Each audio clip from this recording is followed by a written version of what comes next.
Hello.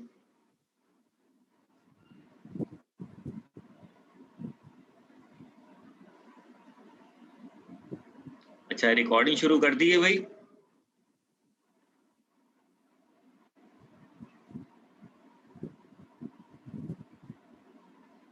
जी hello भाई, आवाज नहीं आ रही। रिस्पॉन्ड पता नहीं चल रहा रिस्पॉन्स का।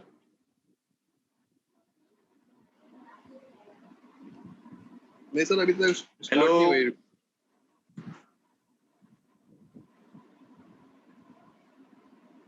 हाँ, कौन करेगा रिकॉर्डिंग?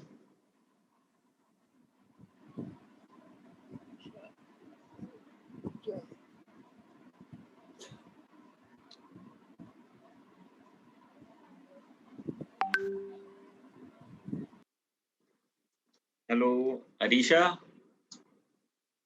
बेटा आप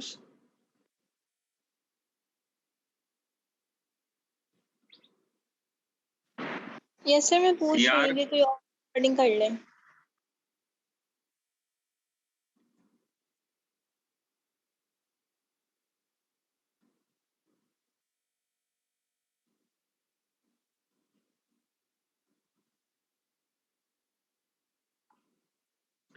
ठीक है। और शेयरिंग हो रही है, स्क्रीन शेयर हो रही है मेरी?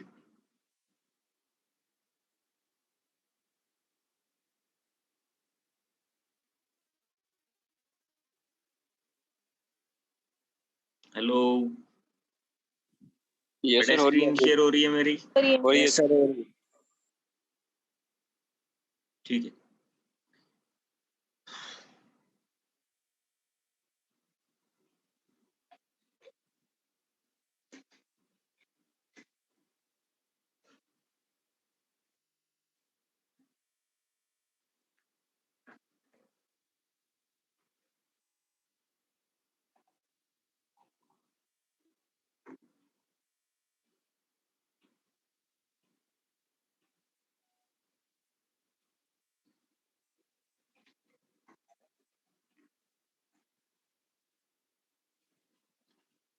औज़ुबिल्लाहि मिनश शैतानिर रजीम, बिस्मिल्लाहिर रहमानिर रहीम।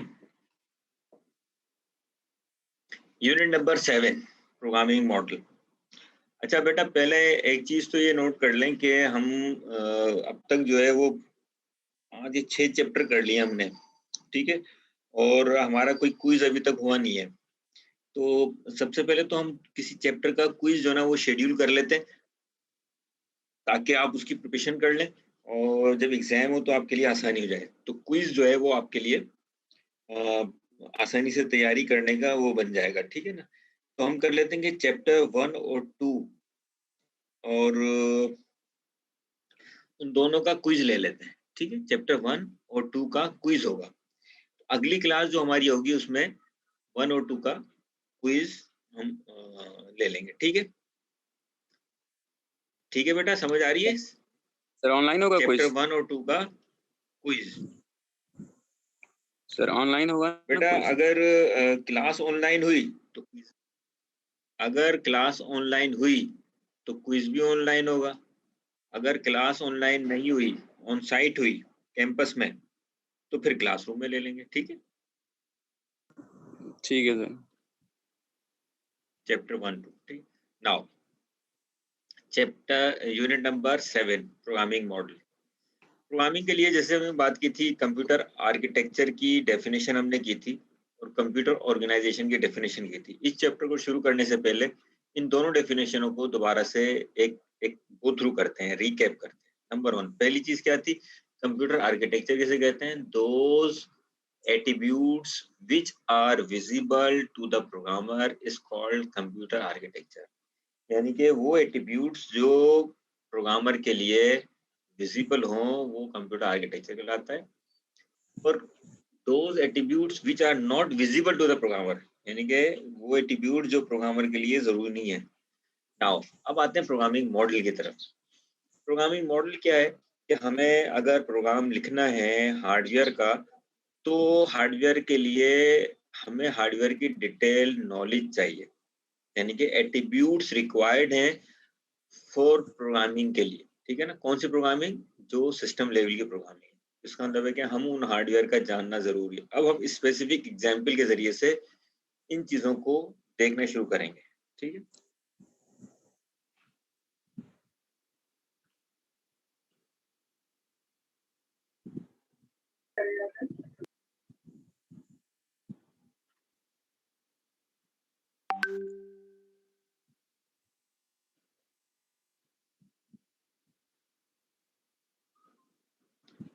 माइक्रो प्रोसेसर प्रोग्रामिंग मॉडल, ये वो 4 किस्म के रजिस्टर हैं जो हमें यहाँ नजर आ रहे हैं, यानी कि सेट ऑफ रजिस्टर है।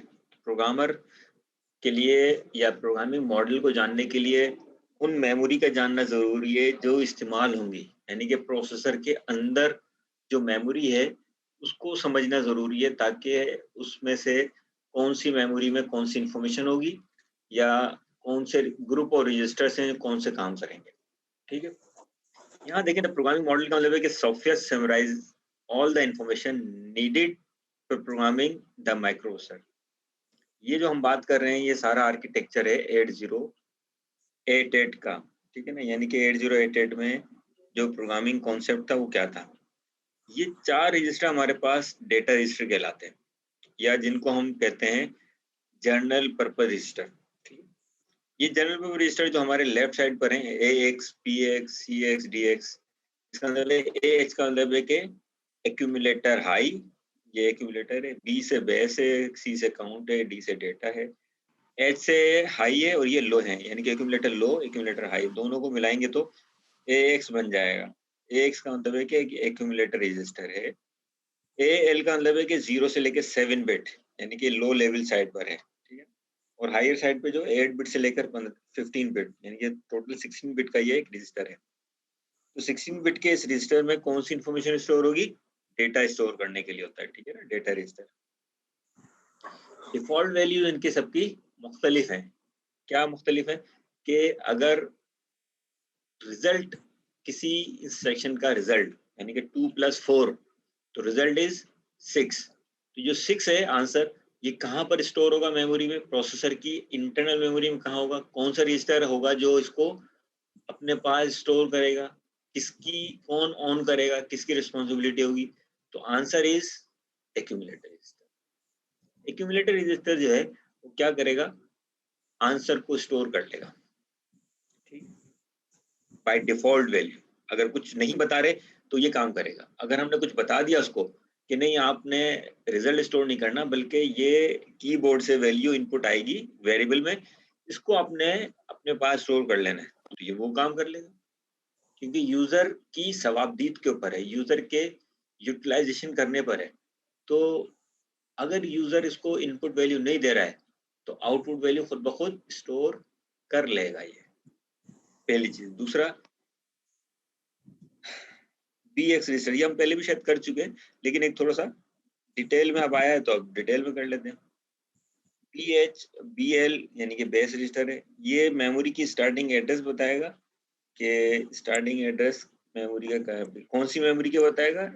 ये मेन मेमोरी का बताएगा स्टार्टिंग एड्रेस।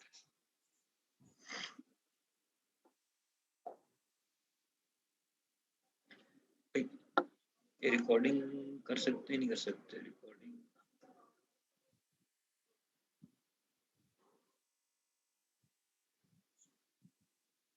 भाई, ये जो होस्ट है ना, उनको चाहिए कि पहली फुर्सत में रिकॉर्डिंग शुरू कर दें।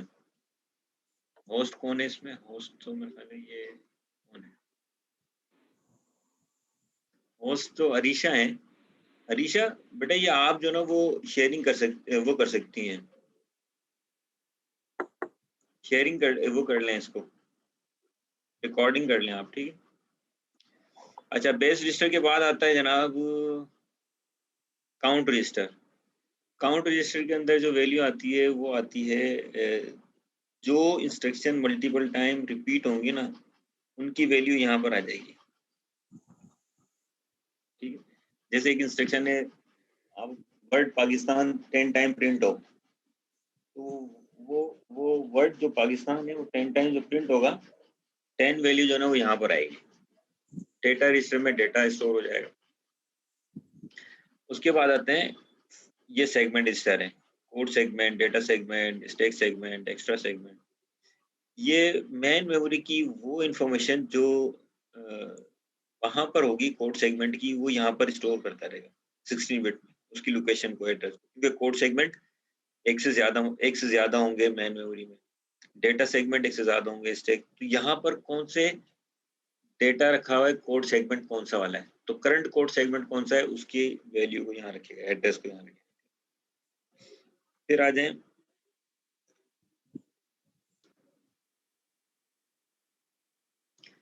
ये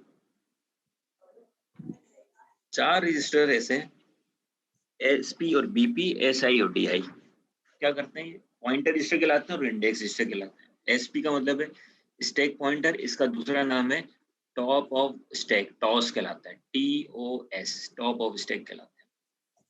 यानी कि स्टैक की पोजीशन कौन सी है इस वक्त, ये वो लास्ट इन फर्स्ट आउट पे काम करता है, तो इसलिए जो है ये ऊपर वाली वैल्यू पर पॉइंट आउट कर रहा होता है कि कहाँ तक पहुंच चुका है। उसके बाद है बेस पॉइंटर। बेस पॉइंटर जो रजिस्टर है ये शो करता है, बताता है कि स्टैक की जो पोजीशन है, स्टैक जो मेमोरी के अंदर है, उसका स्टार्टिंग एड्रेस क्या है, क्योंकि एक से ज्यादा स्टैक है, तो अभी हम कौन से स्टैक की बात कर रहे हैं, तो वो starting address of the point of the stack उसका एड्रेस बताता है। तीसरा जो है वो सोर्स इंडेक्स, डेस्टिनेशन इंडेक्स, ये बताता है कि डेटा जो है वो कहाँ पे रखा हुआ है, उसकी इंडेक्सिंग कर देगा, कहाँ से लेना है डेटा, डेस्टिनेशन डेटा वापस जाएगा कहाँ पर, उसको इंडेक्सिंग कर देगा। ये 4 रजिस्टर इस तरह के काम करते हैं। नाउ 2 रजिस्टर जो कि इंस्ट्रक्शन पॉइंटर, आईपी जिसे कहते हैं, और उसके नीचे है फ्लैग रजिस्टर। ये दोनों रजिस्टर क्या कहलाते हैं, हाउसकीपिंग रजिस्टर कहलाते हैं।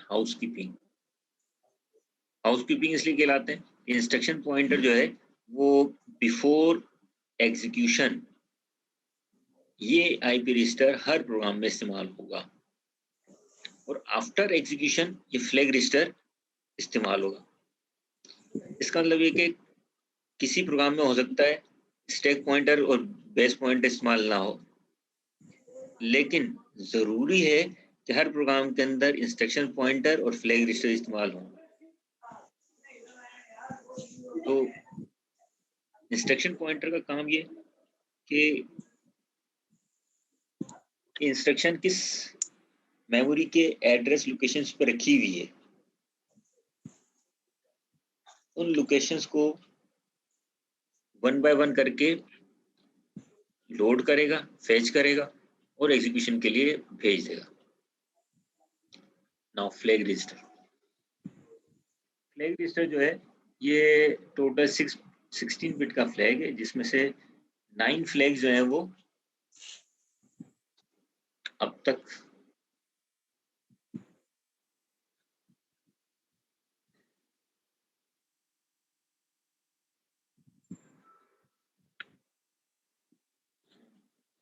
आगे आएगा सारी चीजें, ठीक है।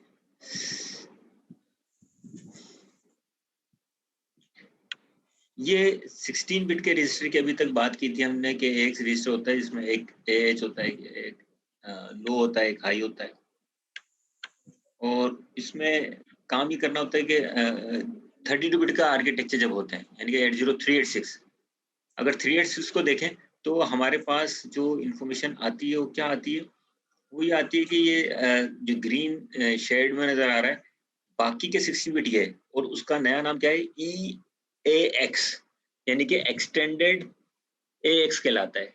फिर वो AX नहीं कहलाता क्योंकि 30 बिट का आर्किटेक्चर हो गया, तो अब 16 से 32 बिट पे जा रहा है, तो उसमें काम सारे फिर वही करेगा, 32 बिट वाले ही कर रहा होगा फिर, ठीक है ना।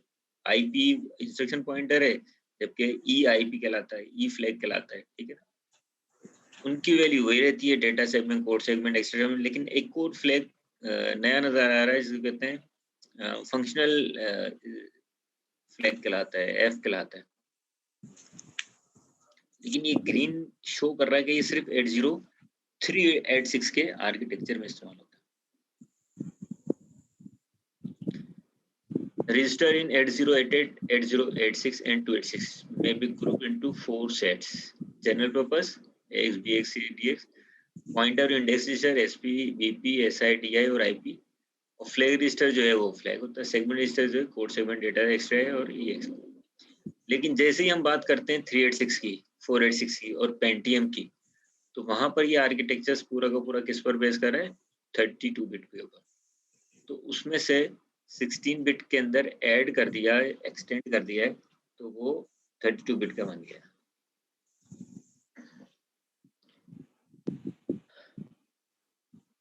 सर हेलो सर, आवाज आ रही है? ये हमारे पास एक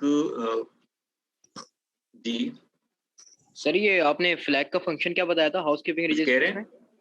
जी जी सर, वो हाउसकीपिंग रजिस्टर्स में आपने फ्लैग का क्या फंक्शन बताया था, फ्लैग रजिस्टर का?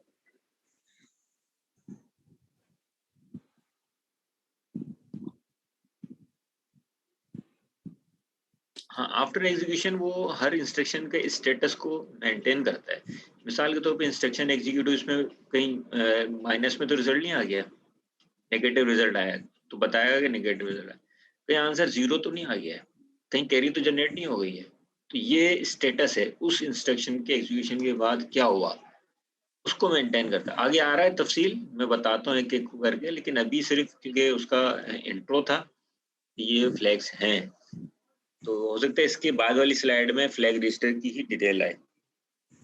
सही, ओके सर। अब हम इसको लिंक करने की कोशिश करते हैं कि जो हमने जो डिस्कस किया था कि कोड सेगमेंट है, डेटा सेगमेंट है, अब उसको मेमोरी में देखो तो क्या पोजीशन बता रहा है। Code segment start from this position, point out कर रहा है। देखिए अगर वो करें, कोड सेगमेंट कितने उसका है, 64 KB का, यानी 64 KB कहाँ से, मेमोरी के कौन से एड्रेस से। तो अगर मेरा ये पॉइंटर, ये देखिए ये पॉइंट कर रहा है, हिलता हुआ नजर आ रहा हूँ, देखिए code segment start from this position, this address, ठीक है, और यहाँ से लेकर 64 के तक, यहाँ तक चले जाओ, 64,000 एड्रेस यहाँ तक।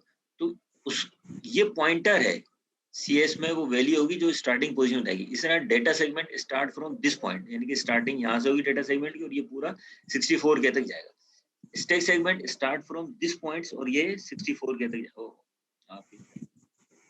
सॉरी,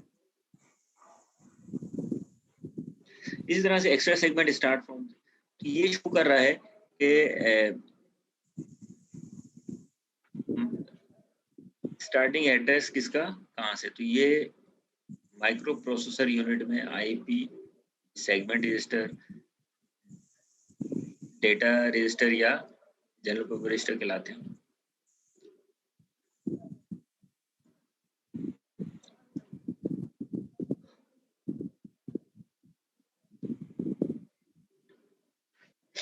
DX के अंदर जो है वो AX में रिजल्ट आता है, BX में स्टार्टिंग एड्रेस आ जाएगा, काउंट में CS रजिस्टर आ जाएगा, CX में काउंट, और DX में जो है वो रिजल्ट स्टोर होता है 16 बिट में, ठीक है ना, क्योंकि ये 8 बिट का है, तो 8 बिट 16 बिट, और अगर 32 बिट का रिजल्ट चाहिए तो AX और DX मिलकर जो दोनों रिजल्ट स्टोर कर लेते हैं।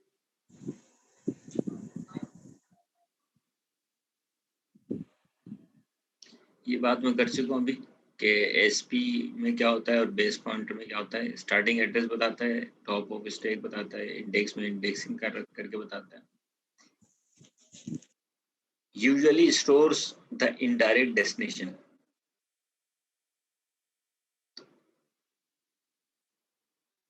और यूज में इनडायरेक्टली एड्रेसिंग सोर्स,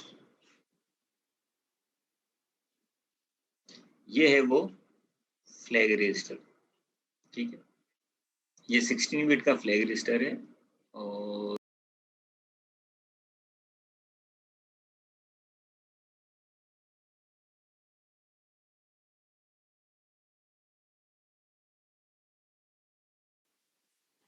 मेरी आवाज आ रही है? Yes sir.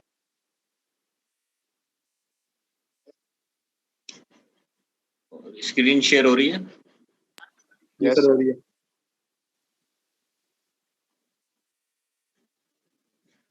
ओके,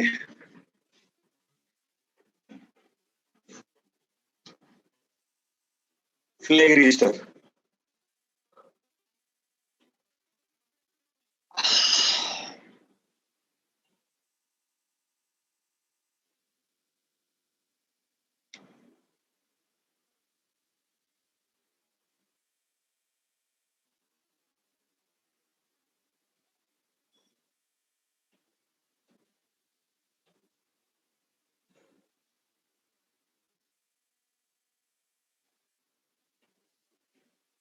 16 में से 9 फ्लैग जो है वो अब तक है मौजूद। वो कौन कौन से 9 फ्लैग का सेट है? इसमें से जो है वो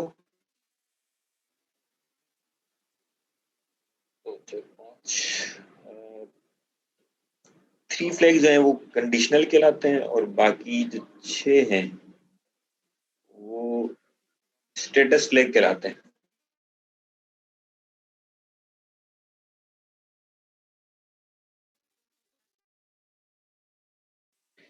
इस पावर अब तमाम 0 होती है उस वक्त जब इसको 0 साइन ओवरफ्लो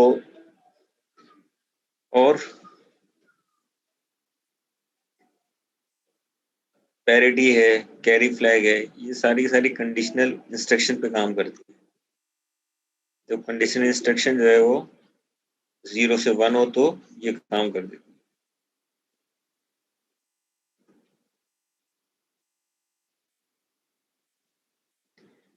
कंडीशनल फ्लैग कौन कौन से हैं? कैरी फ्लैग है, set to 1 when the result and additional has a carry out of the most significant byte. Other instruction can also affect C, यानी कि कैरी फ्लैग का इफेक्ट कब होता है? जब नेक्स्ट इंस्ट्रक्शन के ऊपर आ रहा होता है, तो उसके लिए कैरी जनरेट होगी, इसको सेट कर देंगे, 0 से 1 पर हो जाएगा ये। P जो है वो पैरिटी फ्लैग है। पैरिटी फ्लैग जो है वो इवन नंबर्स के ऊपर मुश्तमिल होती है या ओड नंबर पे मुश्तमिल होती है। ऑक्सिलरी कैरी,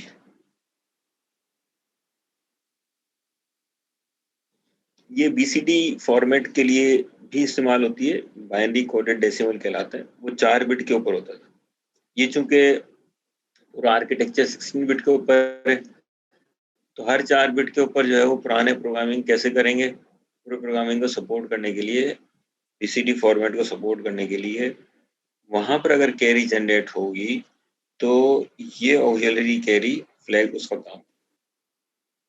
0 फ्लैग जो है वो रिजल्ट अगर 0 आ जाए तो ये हाई हो जाएगा। साइन फ्लैग अगर नेगेटिव रिजल्ट आ जाए तो ये हाई हो जाएगा। ओवरफ्लो में रिजल्ट जो है वो एक रेंज से बाहर चले जाएगा। रेंज का मतलब क्या? ये 16 बिट का आर्किटेक्चर है, इसका एडिशन सपोर्ट करने के लिए 32 बिट का है। अब अगर रिजल्ट जो है वो 32 बिट से बड़ा आ गया, ठीक है, 120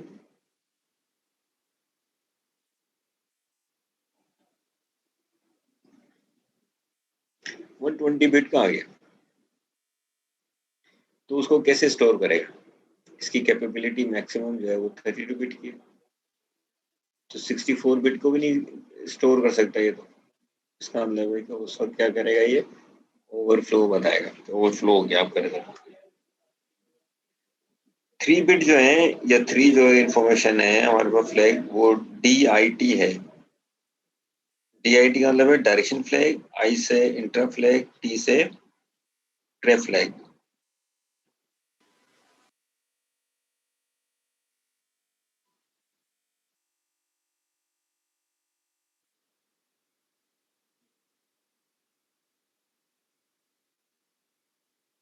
डायरेक्शन फ्लैग का काम क्या है? ये स्ट्रिंग को मैंने लिखा है और ये बताता है कि वो स्ट्रिंग प्रोसेस हो गई या नहीं हो गई। इंटर फ्लैग क्या करता है? प्रोसेसर को जो है वो फोर्सफुली रोक लेगा या नहीं रोक सकेगा। अगर इसको इनेबल कर दिया तो हर सूरत में इंस्ट्रक्शन को रोक लेगा, इंटरप्ट को आने देगा, इंटरप्ट को एग्जीक्यूट करने देगा।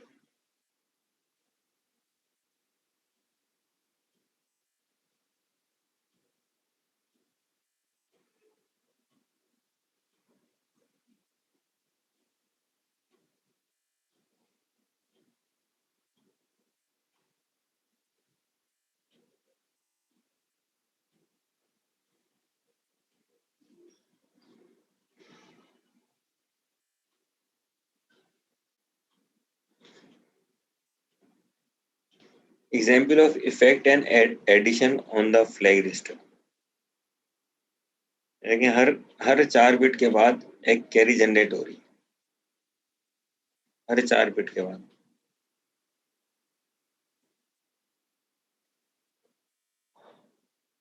सर जी बेटा। सर ये पीडीएफ आप हमसे शेयर कर सकते हैं? अभी शेयर नहीं हुई है ये? नहीं यानी स्क्रीन नजर आ रही है? हाँ स्क्रीन तो शेयर हो रही है, यानी आप हमें पीडीएफ सेंड कर देंगे? हाँ भी कर देता हूँ। तो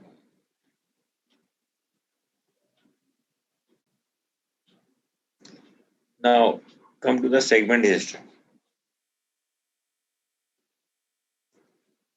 सेगमेंट हिस्ट्री क्या काम करते हैं? मेमोरी में सेगमेंट की इंफॉर्मेशन को अपने पास स्टोर कर लेंगे, यानी कि स्टार्टिंग एड्रेस बताएंगे कि ये सेगमेंट स्टार्ट कहाँ से हो रहा है।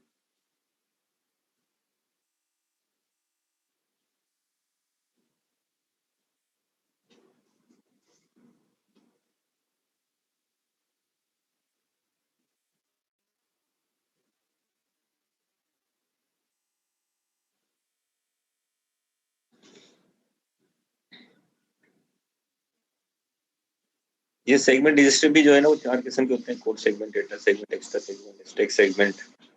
और हर एक जो है वो पॉइंट आउट कर रहा होता है सेगमेंट की तरफ, सेगमेंट स्टार्ट कहाँ से हो रहा है, डेटा स्टार्ट कहाँ से हो रहा है, डेटा सेगमेंट। और इस तरह से स्टैक एक्स्ट्रा सेगमेंट और स्टैक सेगमेंट स्टार्टिंग पोजीशन उसकी क्या होगी। Segmentation, a segment in the 8088 system is a continuous section of memory of up to 64 kilobytes in length.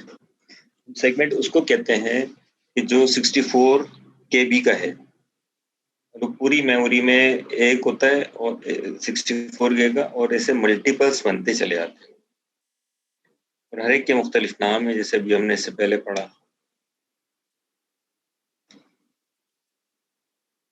Since the segment address is shifted by 4 bits to form the 20-bit address, the start address of a segment can only occur at 16 data bytes intervals.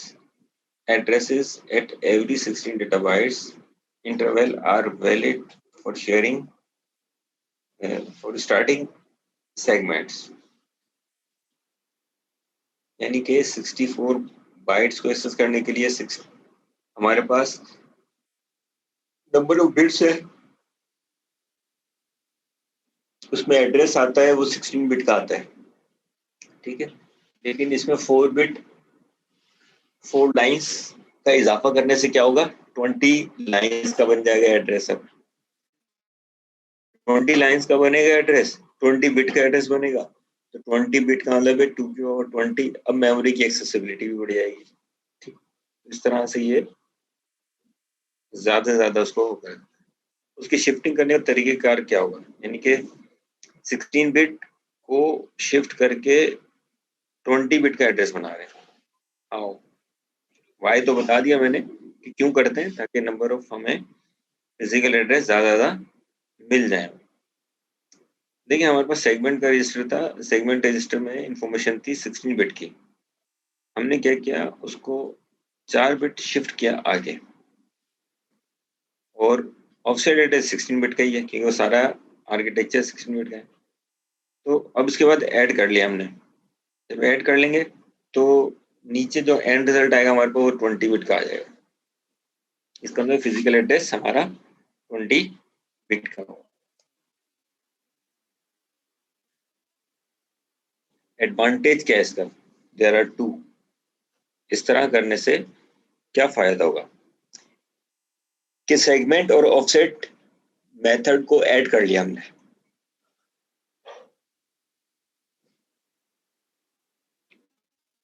सबसे पहले तो advantage ये मिलेगा कि program code can easily be relocated in memory. हमें ये पता चल जाएगा कि कहाँ से डेटा आया है और कहाँ पर रखा हुआ है memory. Most operation can be performed by changing only the 16-bit offset. Offset can be stored in 16-bit register. 20-bit register are not necessary, allowing for easier interface to 8 and 16 byte memory.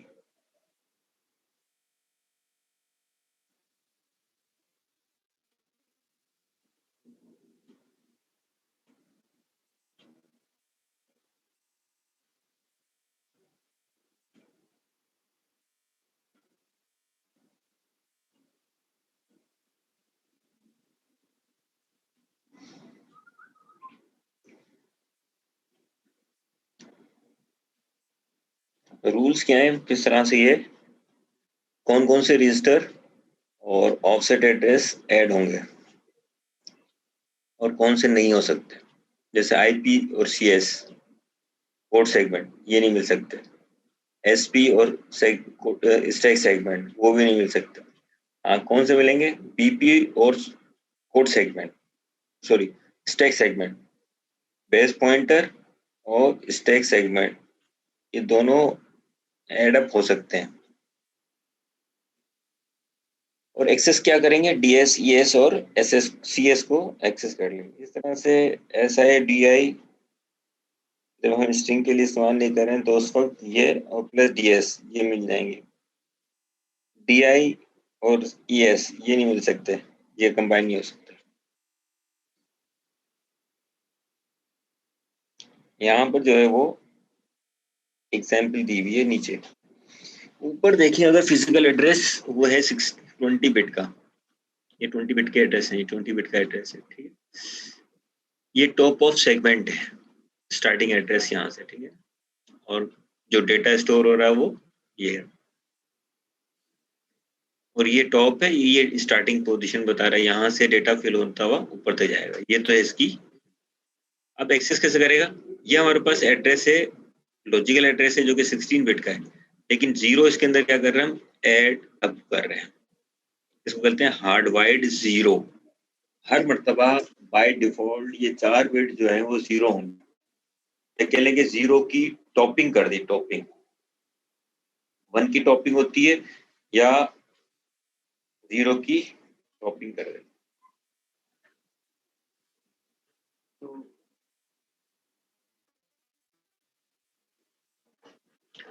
Zero इसमें fill कर दिया हमने 4 bit का, और नीचे हमारे पास IP address है, तो सीएस और आईपी दोनों कितने बिट के हो गए, ये 16 का, ये 16 का, जीरो हार्ड वाइड का, तो नीचे हमारे पास फिजिकल एड्रेस मिल जाएगा 20 बिट का। अब देखिए ना, 4 इसमें ऐड किया, ए और 1 दैट इज कॉल्ड बी, 8 और 2 10 होता है, ए के बराबर है, 4 और 4 8 होता है, 3 होता है, एक करके हमारे पास एक 16 बिट का। तो ये पूरा प्रोसेस है जो कि फिजिकल एड्रेस जनरेट करने के लिए इस्तेमाल है।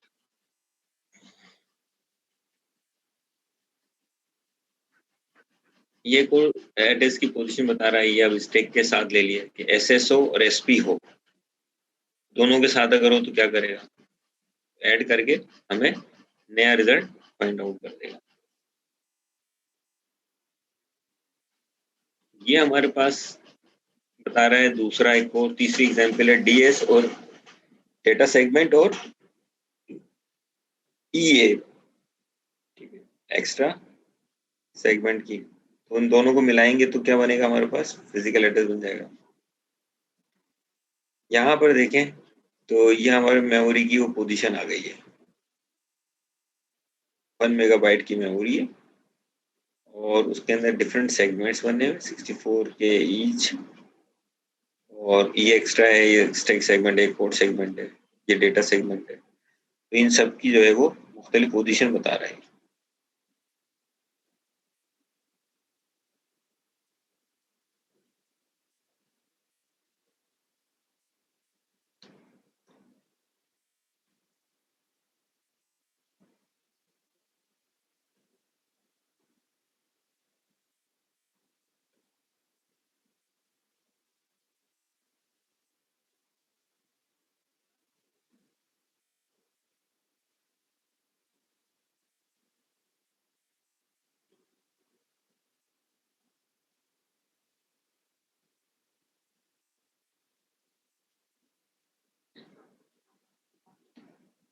हाँ बेटा, किसी का कोई सवाल हो इससे मुतालिक?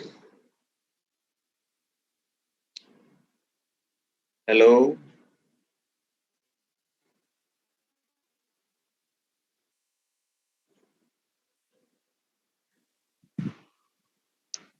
अरीशा बेटा, अटेंडेंस कोई ले लेना, अटेंडेंस लेकर सेंड करो मुझे। सर जरा क्विज के बारे में बता दें कि क्या क्या करना है, किस तरीके से।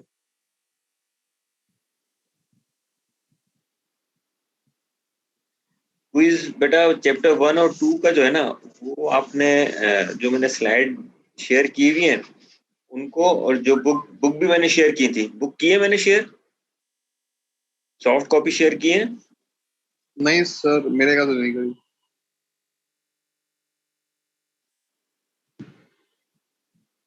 ठीक है, तो मैं ऐसा करता हूँ, बुक भी शेयर कर देता हूँ, सॉफ्ट कॉपी।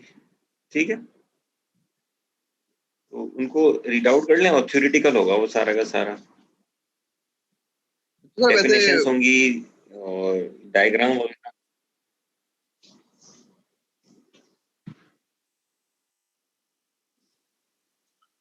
अस्सलाम वालेकुम सर। वालेकुम सलाम। सर नेक्स्ट वीक से तो रमजान शुरू हो रहा है, तो क्लासेस तो इवनिंग के शायद ऑफ होंगे, तो कोई शायद ऑनलाइन ही होगा ऑफ होंगी, शायद सर। फिर ऑनलाइन ही ले लेंगे, ये तो आपने याद दिला दिया। हाँ, ओहो, सही सही। सर ठीक है, तकरीबन टीचर्स कह रहे थे कि क्लासेस ऑफ होंगी इवनिंग की।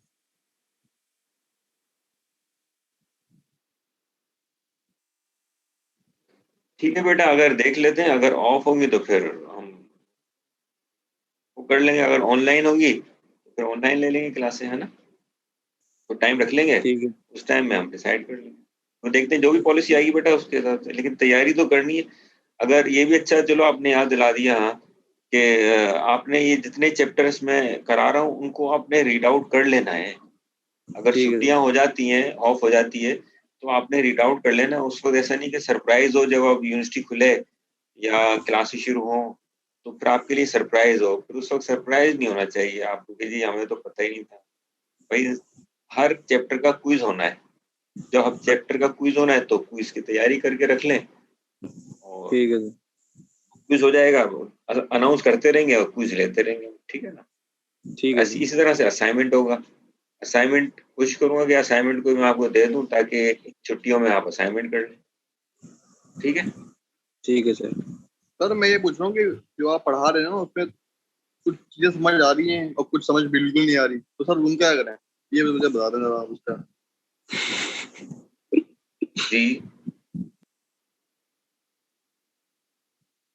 बेटा, आवाज कट रही है आपकी, आप दोबारा से रिपीट कर देंगे, क्या क्या कह रहे हैं आप, कि ये जो पढ़ा रहे हैं ये क्या हो गया इसको।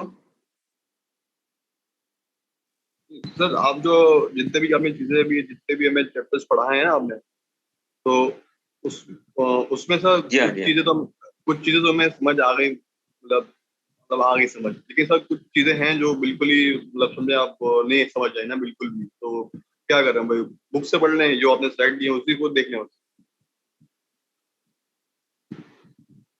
नहीं बुक से पढ़ लें ना, उसमें बुक से पढ़ लें, वो तो आपको स्लाइड तो मैं आपने भेज ही दी है मैंने आपको ना, उसको बुक से थोड़ा सा और अच्छे तरीके से रीड आउट कर लें, और कोशिश करें समझने की। फिर कोई डिस्कशन का वो रख लेंगे, डिस्कस करना हो डिस्कस कर लेंगे हम किसी और दिन, है ना।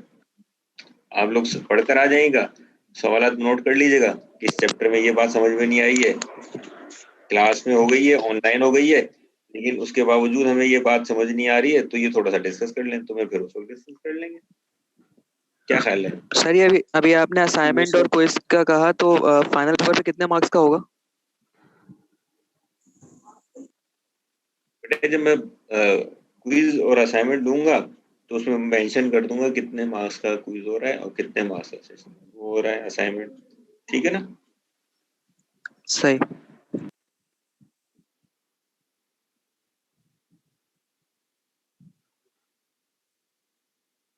बेटा अटेंडेंस कोई ले लेगा, सीआर। ले चुकी हूँ।